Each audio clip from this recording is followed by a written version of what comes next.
Financial markets పై పట్టు సాధించాలనుకునే వాళ్ళు Revanth conduct చేసే వెబినార్ కోసం ఈ నెంబర్ కి కాల్ చేయండి.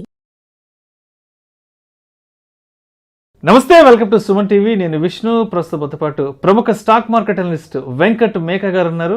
వారితో మాట్లాడదాం. సార్ నమస్తే. సార్ వెంకట్ గారు. నమస్తే అండి.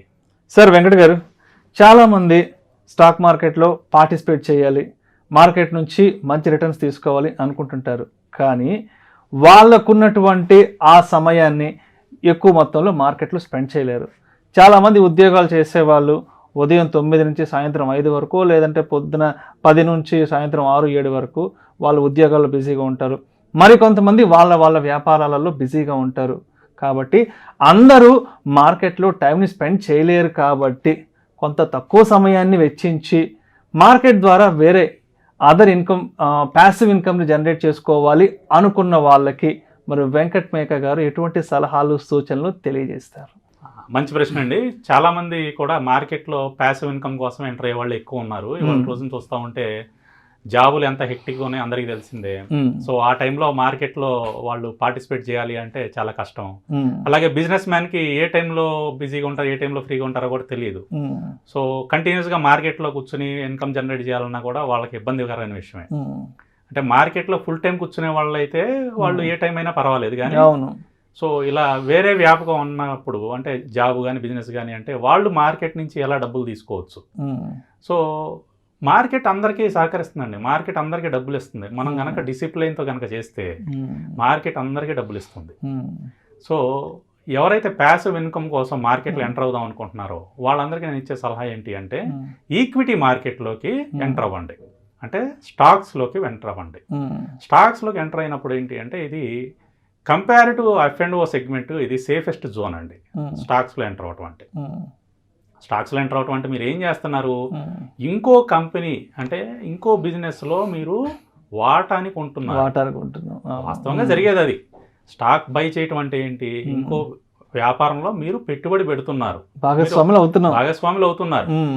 సో ఏ కంపెనీలో మనం భాగస్వామ్యం అయితే మనకి అది లాభాలు తెచ్చిపెడుతుంది అనేది ఇక్కడ మెయిన్ పాయింట్.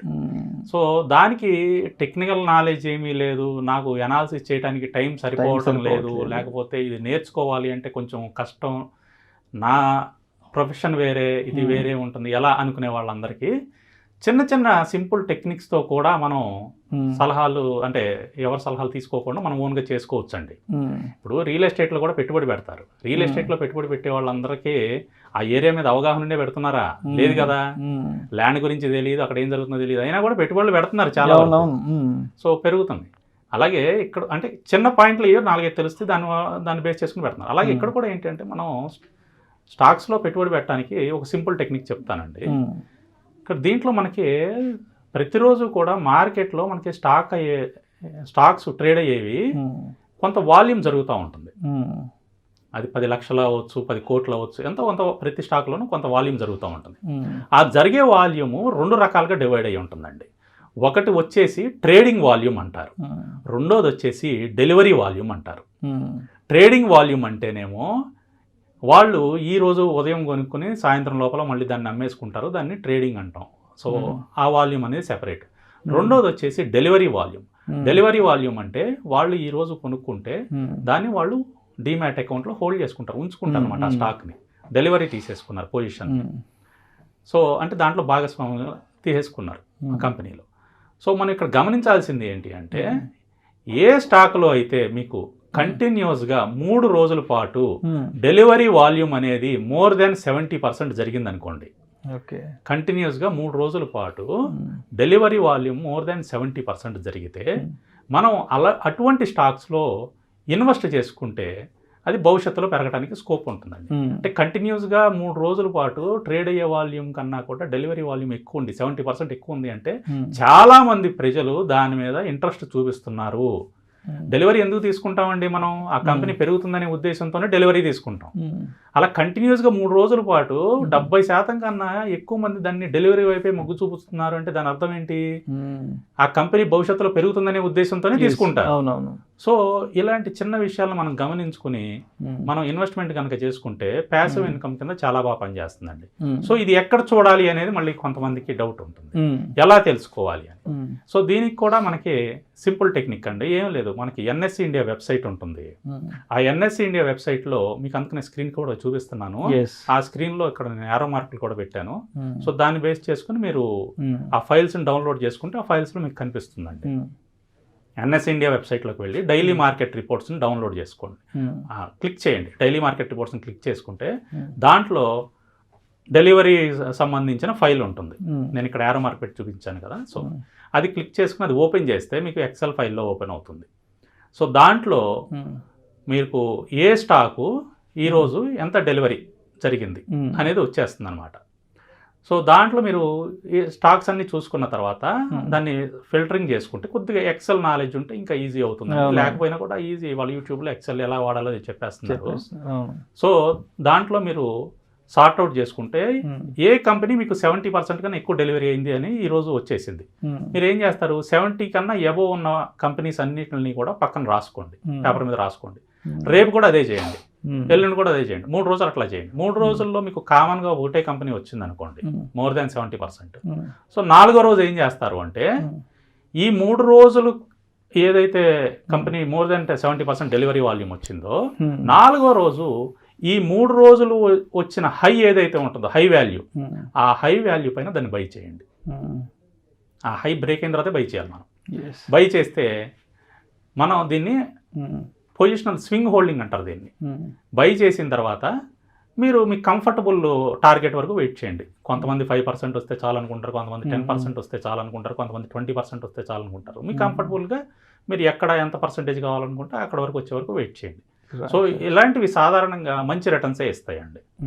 సో ఇక్కడ కూడా మీరు గమనించాల్సింది ఏంటి అంటే ఇవన్నీ కూడా నార్మల్గా మీరు డే టైంలో చేయాల్సిన అవసరం లేదు.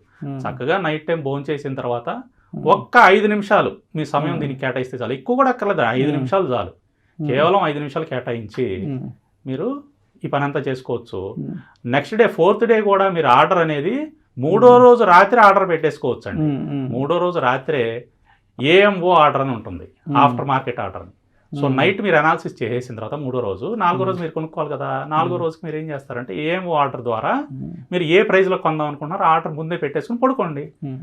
నెక్స్ట్ డే ఆర్డరు ఆ ప్రైస్ కనుక వస్తే ఆర్డర్ ఎగ్జిక్యూట్ అవుతుంది. ఎగ్జిక్యూట్ కాలేదనుకోండి ఆ రోజు మళ్ళీ నైట్ మళ్ళీ మీరు అనాలిసిస్ చేసుకుంటారు కదా, ఆ నైట్ అనాలిసిస్ చేసుకున్నప్పుడు నిన్న ఎగ్జిక్యూట్ కాలేదు కాబట్టి రేపటికి మళ్ళీ ఆర్డర్ పెట్టి పడుకోండి.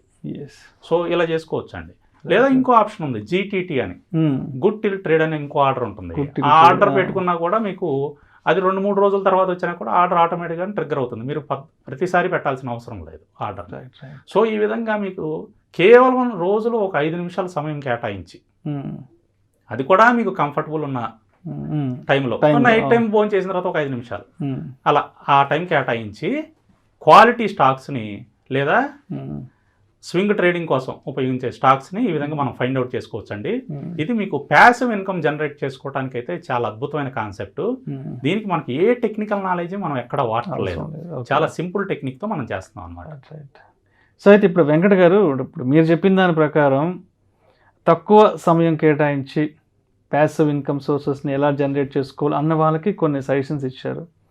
కొంతమంది మేము మార్కెట్లో ఎక్కువ సమయాన్ని కేటాయిద్దాం అనుకుంటున్నాము, మేము మార్కెట్లో ఫుల్ టైం కూర్చుందాం అనుకుంటున్నాం అనుకున్న వాళ్ళకి, అంటే వాళ్ళు ఎటువంటి ఫ్యాక్టర్స్ని కనుక మీట్ అయితే వాళ్ళు ఎక్కువ సమయాన్ని మార్కెట్లో స్పెండ్ చేయొచ్చు అంటారు?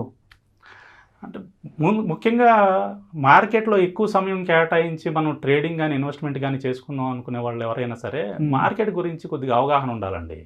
అది వాళ్ళు సొంతగా నేర్చుకోవటం కానీ బయట ఎక్కడన్నా నేర్చుకోవటం కానీ చేసి వాళ్ళు మార్కెట్కి సంబంధించిన విషయాలన్నిటి మీద అవగాహన ఉంటే అప్పుడు ఫుల్ టైం కేటాయించుకుని ఫుల్ టైం దీంట్లో ఉన్న అన్ని రకాల కాన్సెప్ట్స్ ఏవైతే ఉన్నాయో మనకు అన్ని రకాల సెగ్మెంట్స్ వాటిల్లో వాళ్ళు ఐదర్ ట్రేడింగ్ కానీ ఇన్వెస్ట్మెంట్ కానీ చేసుకోవచ్చు అండి. అయితే చాలామంది ఏం చేస్తుంటారంటే ఇప్పుడు మార్కెట్లో ఇన్వెస్ట్మెంట్స్ చేయడానికో ట్రేడింగ్ చేయడానికో బయట నుంచి డబ్బులు తీసుకొచ్చి మార్కెట్లో పెడుతుంటారు, లేదంటే ఫ్రెండ్స్ దగ్గర తెలిసిన వాళ్ళ దగ్గర అప్పులు తీసుకొచ్చి పెడుతుంటారు కదా, ఇటువంటి వాళ్ళకి మీరు ఏం చెప్తారు? అసలు పొరపాటును కూడా అటువంటివి చేయొద్దండి. అప్పు తీసుకొచ్చి లేదా ఫ్రెండ్స్ దగ్గర అప్పు తీసుకొచ్చి కానీ బ్యాంక్ లోన్ తీసుకుని కానీ కొంతమంది పర్సనల్ లోన్ కూడా తీసుకుంటుంటారు సార్. అవును, కొంతమంది గోల్డ్ లోన్ తీసుకుంటుంటారు. సో ఇలాంటివి అన్ని తీసుకొచ్చి వాటిని ఇన్వెస్ట్మెంట్ కోసం ఉపయోగించొద్దండి. అది కూడా ఇది ఇన్వెస్ట్మెంట్ కూడా కాదు, యాక్చువల్గా ఇది చెప్పాలంటే స్పెక్యులేటివ్ కైండ్ ఆఫ్ థింగ్స్ కి మనం అప్పు తీసుకొచ్చిన డబ్బుతో పొరపాటును కూడా చేయకూడదు. మన దగ్గర ఏదైతే సేవింగ్స్ ఉంటాయో ఆ సేవింగ్స్ ని మాత్రమే దీన్ని యూజ్ చేయాలి. సో మనకున్న అంటే మనకి ఏదైనా ప్యాసివ్ ఇన్కమ్ సోర్సెస్ అలాంటివి ఉండి మన దగ్గర ఏదైనా ఎక్స్ట్రా ఇన్కమ్ ఉంటే కొంత ఎక్కువ సమయాన్ని మార్కెట్లో కేటాయించుకోవచ్చు అంటారు. అవునండి, correct. Right, thank you so much Venkat మేక గారు. కేవలం 5-10 నిమిషాల సమయాన్ని కేటాయించి స్టాక్ మార్కెట్ ద్వారా ప్యాసివ్ ఇన్కమ్ సోర్సెస్ని ఏ విధంగా జనరేట్ చేసుకోవచ్చు దాని గురించి చాలా చక్కగా మేము విశ్లేషణ తెలియజేస్తే thank you so much sir. Thank you అండి. ప్రేక్షకుల విజ్ఞప్తి, ఈ వీడియోలో ప్రస్తావించబడిన అంశాలు కేవలం ప్రేక్షకులకు అవగాహన కొరకు, ఇన్ఫర్మేషన్ కొరకు, ఎడ్యుకేషన్ పర్పస్ కొరకు మాత్రమే. వీటి గురించి ప్రస్తావించబడింది. పెట్టుబడులు పెట్టే ముందు మీ అడ్వైజర్ని సంప్రదించి మాత్రమే తుది నిర్ణయం తీసుకోగలరని మా మనవి. నమస్తే. సుమన్ టీవీలో మీ పర్సనల్ అండ్ బిజినెస్ ప్రమోషన్స్ కోసం కింది నెంబర్కి కాంటాక్ట్ చేయండి.